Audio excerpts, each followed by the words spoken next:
ओम नमः शिवाय। कुंभ भारत में आयोजित होने वाला सबसे बड़ा मेला है। इस मेले में सैकड़ों की संख्या में लोग उपस्थित होते हैं और यहाँ के पवित्र नदी में स्नान करते हैं।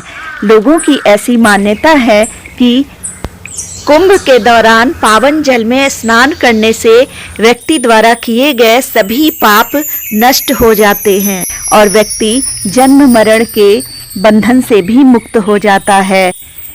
ऐसी मान्यता है कि कुंभ योग के दौरान गंगा का जल सकारात्मक ऊर्जा से भर जाता है और इस दौरान सूर्य, चंद्रमा तथा बृहस्पति की विद्युत चुंबकीय ऊर्जा का विशेष प्रभाव जल पर पड़ता है और उस दौरान ऐसे जल में स्नान करने से व्यक्ति के सभी दुख दूर हो जाते हैं। साथ ही साथ प्रश्न यह उठता है कि कुंभ मेले का क्या अर्थ है।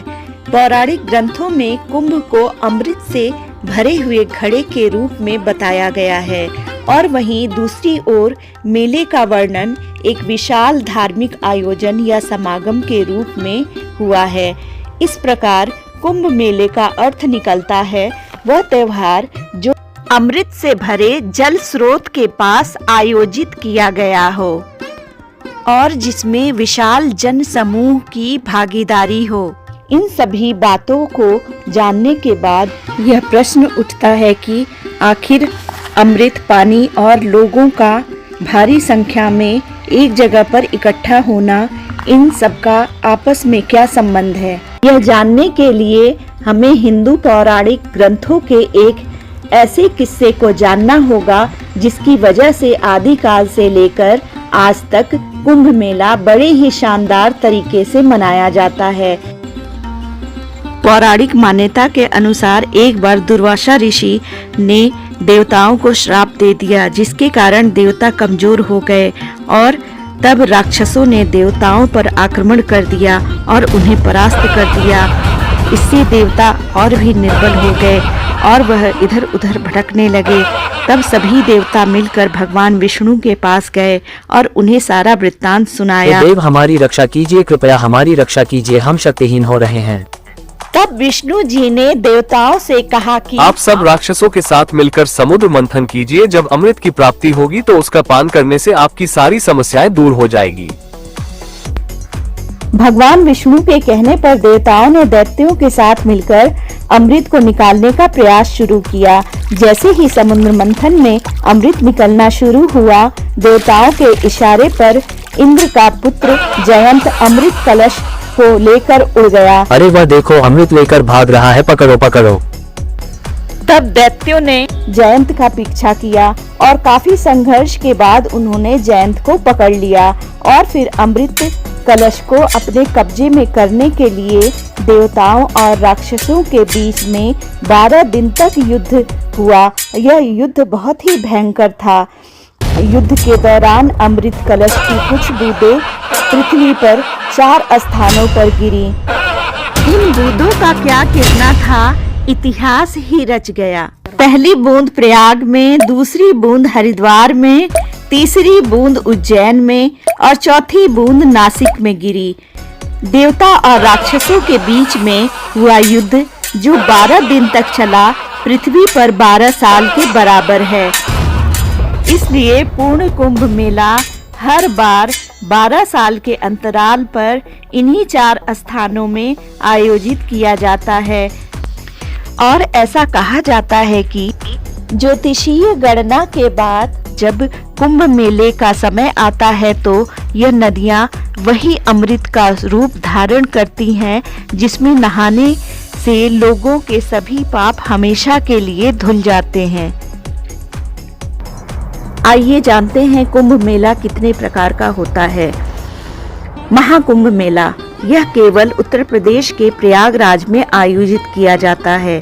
यह हर 144 साल में या 12 पूर्ण कुंभ मेले के बाद मनाया जाता है। पूर्ण कुंभ मेला यह हर 12 साल में आता है। विशेष तौर से भारत में 4 कुंभ मेला यानी प्रयागराज, हरिद्वार, नासिक और उज्जैन में आयोजित किया जाता है। यह हर 12 साल में इन स्थान पर मनाया जाता है। अर्ध कुंभ मेला। अर्ध कुंभ का अर्थ है आधा कुंभ मेला, जो देश में हर 6 साल में केवल 2 ही यानी हरिद्वार और प्रयागराज में आयोजित किया जाता है। कुंभ मेला। इस मेले का आयोजन 4 अलग-अलग स्थानों पर हर 3 साल में आयोजित किया जाता है। इन मेलों में लाखों लोग आध्यात्मिक उत्साह के साथ हिस्सा लेते हैं। माघ कुंभ मेला। इसे मिनी कुंभ मेला के रूप में भी जाना जाता है, जो सालाना या केवल प्रयागराज में ही मनाया जाता है।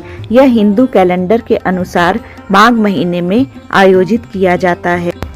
यहाँ पर भी भक्त लाखों की भीड़ में स्नान करने आते हैं।